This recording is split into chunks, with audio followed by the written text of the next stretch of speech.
अरे ते सैनिक आपलं घरदार मुलं बाळ टाकून किती बर्फामधनं कसं कसं यातना झेलत असतील. खूप दुःख होतं ते बघून. मग आपण तेवढं तर नाही करू शकत. हल्ली मला सागरने मी सागरला सांगितलं मी आता तेवढं तर नाही करत सेवा अर्पण, पण मला भारताचा नकाशा दे. त्याने इतका सुंदर नकाशा दिला की त्यात प्रत्येक राज्य आहे आणि आता त्या प्रत्येक राज्यावर हात ठेवता येतो मला. तेवढंच करू शकते. आता का माझं वय पण झालं आहे की मी तेवढं काही करूही शकणार नाही. घरासाठी आयुष्य गेलंच कुठंतरी राहिले ते म्हणत. मग मी ते पूर्ण आणि सगळ्यांनी जेवढे पण करत असेल त्यांनी आपल्या भारताच्या नकाशावर हात ठेवा. ज्यांनी रेकी शिकले फ्लो करा. पूर्ण दुष्टांचा नाश होऊ द्या आणि चांगले लोक राहू द्यात. रामराज्य परत येऊ द्या. सुखाने सगळे नांदू द्या ही अपेक्षा ठेवा आणि फ्लो करा. मी आता सध्या तेच करते. आता काय आपल्याकडे करणार जेव्हा करायचो तेव्हा तर आपल्याला करता नाही आलं. मग आता तेवढी सेवा आणि अध्यात्माची सेवा मी दोन्ही टाईम अर्पण करते. मी माझ्यासाठी काय मागत नाही. मी माझ्या मुलांसाठी मागते. कारण माझ्या मुलांना एकच सांगितलं स्वामींना, त्यांना कष्टातूनच पैसा मिळू दे. त्यांना मार्ग द्या, कष्ट करू द्या आणि त्याच पैशात खूप आनंद आहे. आणि खरंच कष्ट करूनच आज ते कमवत आहेत. एकीचे मी पेशंट करत होते असे, तर मला कुलकर्णी म्हणून आहे, त्यांची मुलगी इथं ठाण्याला आहे. तर ती बोलली माझ्या मुलीच्या घरी चल ना. तर मी म्हटलं ठीक आहे येते. जेव्हा मी घरी गेले तर ती मला म्हटली अगं विजू मावशी मला ना ह्या फ्लॅटमध्ये नाही आवडत, मला घर मिळेल का गं. तर मी ध्यान लावून बसले तिथं. मला ध्यान लागलं त्या घरात. कारण तिचे मिस्टर आहे ना सतत आवर्तनं करतात गणपतीचे, सतत चालू असतात. आणि तिथं मला दिसलं की तिला मोठा फ्लॅट मिळणार आहे. तिला म्हटलं या आठवड्यात तुझं काम होतंय बघ स्वरूपा.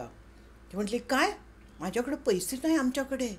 मला म्हटलं मला माहिती नाही बाई, पण दाखवलं आहे खरं.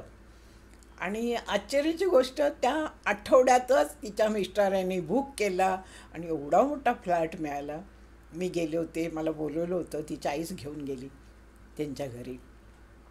तर असं ते काम झालं. त्याच्यानंतर परत तिने सप्तशतीचं पारायण ठेवलं होतं.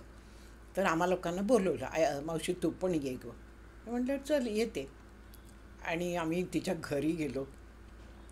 घरी गेलो तर मला ती सांगते माझी नणंद आहे ना वय वाढत चाललं आहे आणि तिचं लग्नच जमत नाही. तर मी म्हटलं ठीक आहे आज आपण पारायण करतोच ना, तिला बोलव. म्हटलं अगं ती ऑफिसला गेली असेल. तर म्हटलं बघ तरी ट्राय करू. तिने तिला फोन केला तर तिला आनंद झाला. ती म्हटली येते मी. मग ती येईपर्यंत आम्ही थांबलो आणि पारायण केलं. आणि आश्चर्याची गोष्ट म्हणजे त्याच महिन्यात तिचं लग्न जमलं, चांगलं स्थळ मिळालं आणि 2 महिन्यात तिचं लग्न झालं. त्या लग्नाला सुद्धा मी गेले होते. असे त्या अनुभव त्यांना स्वतःला मिळत होते.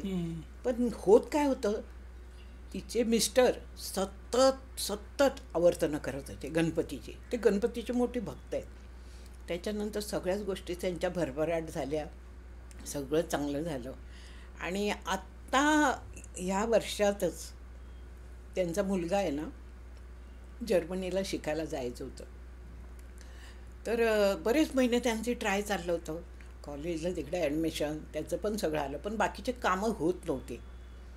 तर मला तिने विचारलं की पार्थचं काम होत नाही आहे बघ ना गं, त्याला जर्मनीला जायचं आहे.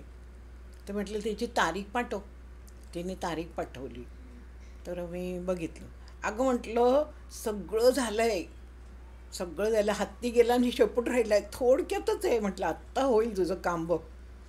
पण एवढं आहे ते, तू त्याला जर्मनीला न्यायच्या आधी तू अक्कलकोटला जाऊन आली पाहिजे म्हटलं. हां, नाही तर काम उलटायला वेळ नाही लागणार म्हटलं.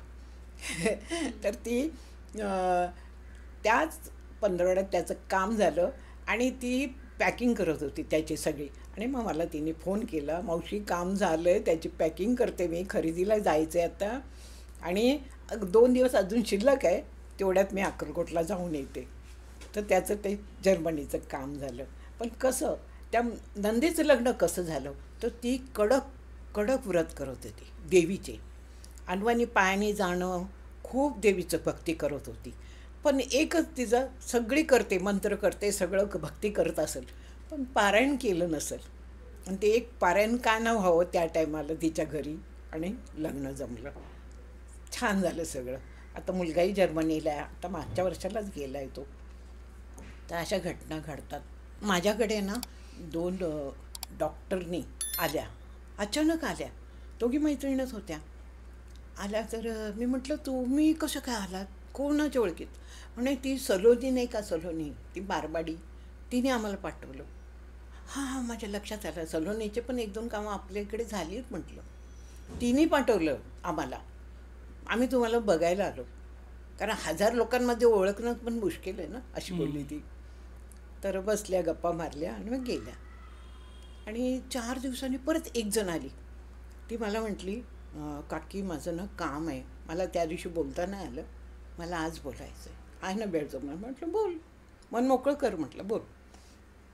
ती सांगत होती की ना आज जवळजवळ 2-3 महिने झाले मला एका मुलाचा फोन येतो आणि तो काय करतोय, रोज काय ना काय मला बोलतो. म्हणजे हां तू आज छानच दिसते, आज तू हेच कपडे घातले आहेत आणि आज काय तू जेवलीस, एवढं डिटेल त्याला कसं माहिती? मी जरा कन्फ्यूजच होते. रोज त्याचं काय ना काय काय ना काय, माझा नंबर ह्याला कुणी दिला आणि मी तुला बघतोय, मी तुझ्या मागे येते, असंच नेहमी बोलायचं.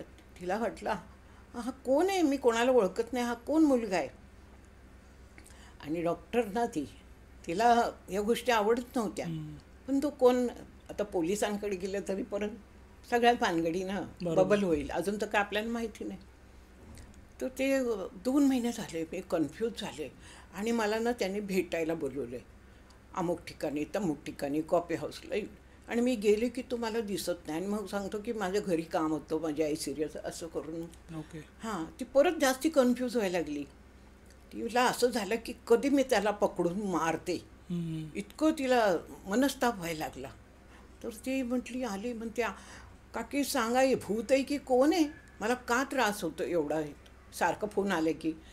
तर मी म्हटलं ठीक आहे, तू कोणत्या हॉस्पिटलला? ती म्हटली या हॉस्पिटलला मी आहे.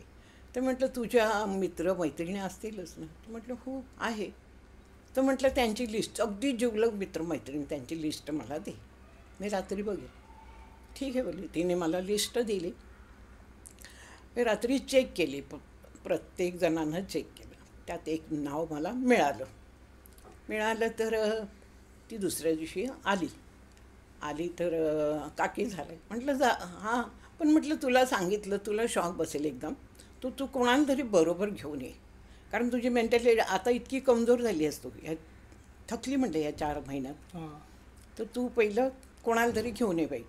तर ती म्हटली ठीक आहे, मग तुझी जिवलग मैत्रीण कोण आहे? तर तिने ते नाव सांगितलं आणि मी त्या लिस्ट बघितली, तेच नाव. म्हटलं घेऊन ये, चालेल म्हटलं, ती सांभाळेल तुला, जिवलग आहे ना, घेऊन ये. तिला घेऊन आली दुसऱ्या दिवशी. तर मी डायरेक्ट तिच्यावर अटॅक केला. म्हटलं काय गं, तुला समजत नाही, तू हे कारस्थान करते, त्या कोणत्या पोराकडून करतेस म्हटलं.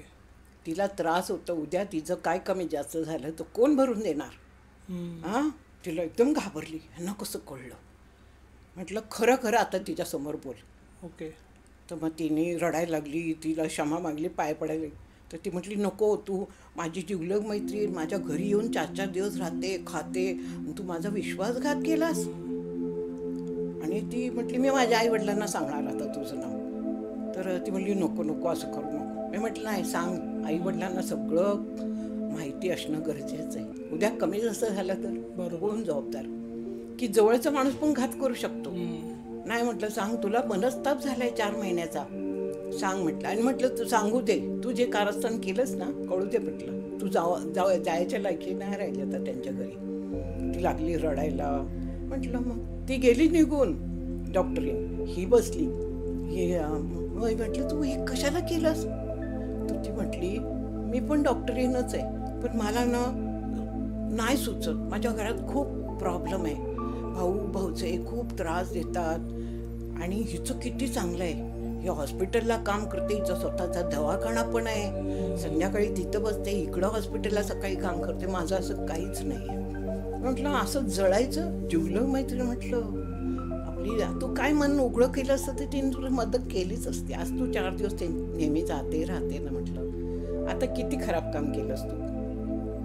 काकी काय करू, सांगा तिला समजा. म्हटलं नाही गं, हे खूप मोठा अपराध आहे. म्हटलं असं नाही करायचं. ती तुला जीव लावते, तू मन मोकळं करायचं, आपलं प्रॉब्लेम आहे बोला. जिवलग मैत्रीण कशाला म्हणतात. मग तर ती रडतच निघून गेली. आणि मग मला वाटतं काहीतरी महिन्याने आली माझ्याकडे आणि माझी माफी मागायला लागली. तुम्ही सांगा की माझ्याशी बोलत नाही. म्हटलं नको, जाऊ दे आता थोड्या दिवस तिला रिलॅक्स होऊ दे. आता तू जाऊ पण नको, फोन पण करू नको, बोलू पण नको. म्हटली मी आपण आता बाहेर देशात चालले. त्यावेळेस ती मॉरिशस का कुठं तिला कॉल आला होता. ओके. तर आता मी तिकडे चालली आहे, मला भेटायचं तिला. म्हटलं मी नाही मध्यस्थी येणार, मी नाही काय करू शकत आता. म्हटलं थोडं अजून तिला स्वतःला तुझ्यावर प्रेम आहे ना, तुम्ही दोघी मैत्रिणी ना, कधी ना कधी बोलेल. म्हटलं जा तू तुझं लाईफ चांगलं कर म्हटलं आणि चांगली वाग. टेन्शन कोणाला नाही, सगळ्यांच्या घरी टेन्शन आहे. तुला काय वाटलं 140 करोड लोक आहेत, सगळ्यांना टेन्शन आहे, कोणी त्यात सुटलेलं नाही. पण जो काय आपल्या जीवाभावाचे असतात ना, ते आपल्या कधी उपयोगाला येतात. आज ती एवढं तुला तू बोलली, मन मोकळं केलंस, तिने मदत नक्कीच केलं असतं. तिने उलट सांगितलं असतं तुला की तू पण माझ्याबरोबर दवाखान्यात बसत जा, नको घरी जाऊ. केलं असतं म्हटली मदत. तू अशी वागायला नाही पाहिजे होतं. किती तिला दुःख झालं, कन्फ्यूज झाली. अगं पागल झाली असते असे लोक. एक तर हॉस्पिटलचं चुकीचं त्यांनी कोणाला औषध इंजेक्शन केवढं अंगाशी आलं असतं. बरं पोलिसाकडे गेली असतो, गेली असते की नाही. म्हटलं पोराला पण मार बसला असता ना. असं नाही करायचं. तू मजाक केली, ही वाईट गोष्ट केली. मजाकमध्ये जीव जातो माणसाचा. 4 महिने ती खास मैत्रीण समजत होती, तीच असं करत होती. इतकी वर्षाची तुमची दोस्ती बरोबर.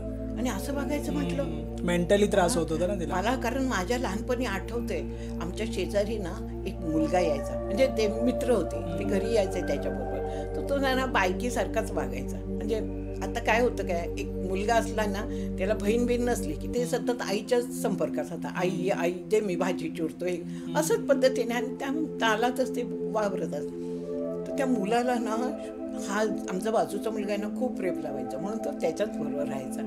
पण काही दिवसांनी आम्हाला कळलं की त्यांनी जीव दिला. ओके. तर मग विचारलं का रे, तर म्हणे त्याला सगळे बायल्या म्हणून चिडवायचे.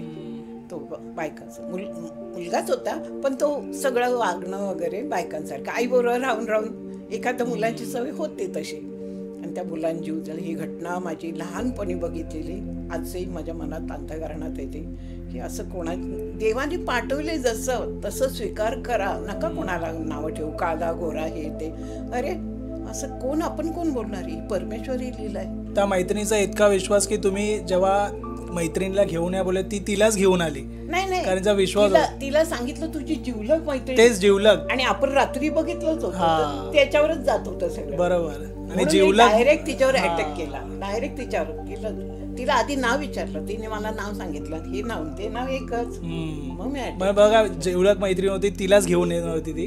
एवढा विश्वास होता. म्हटलं तू मन मोक. आणि कधी आपली जीवलग मैत्रीण असते, तुम्ही मन हलकं होतं. तिथं आपण तुम्ही विश्वासाने सांगू शकता. तू सांगायचं होतं ना, म्हटलं 2-2, 4-4 दिवस तिच्या घरी राहते, तुला ती एवढी मदत करते. नाही माझं डोकंच चालत नाही, मला काय आठवतच नाही, थोडी मेमरी माझी लॉस आहे, असं तसं. अगं म्हटलं तू डॉक्टरी केली, एवढं शिक्षण घेतलंय. हां, मग नंतर ती फॉरेनला निघून गेली. ओके. हां, असं झालं. तर अशा घटना घडतात. आणि तिला बरं झालं, थोडक्यात आली आणि त्यातनं बाहेर पडली. त्याच्यानंतर एकदा माझ्याकडे आली होती की आई मला ना, नाही काकी बोलायची मला, काकी मला ना चार्ज करा पूर्ण आणि घरी या. मग मी तिच्या घरी गेले, तिला पूर्ण चार्ज केली. पण तिला चार्ज केली ना, तर ती म्हणजे कापसासारखी लागत होती आणि तिचे हाडं इतके कमजोर. म्हटलं तू डॉक्टरीन ना गं, तुझी हाडं किती कमजोर आहेत. तर म्हटली ठीक आहे, मला बरं झालं, माहिती पडलं, मी आता त्याच्यावर. म्हटलं बरं, धन्य आहे डॉक्टर. अशी गंमत झाली होती त्यावेळेस. पण ते थोडक्यात कुठं तरी तिचं प्रारब्ध, काहीतरी चांगली कामं केली असेल मागच्या जन्मी आता, तर ते तिला त्यातनं ती व्यवस्थित सुखरूप सुटली बाहेर. आणि मला चार्ज पण तिला पूर्ण करता आलं आणि सांगताही आलं की काही नाही, सगळं छान आहे, तू एकदम कापसासारखी मऊ आहेस. म्हटलं फक्त हाडं तुझी मजबूत नाही बाई, हाडं कमजोर आहेत.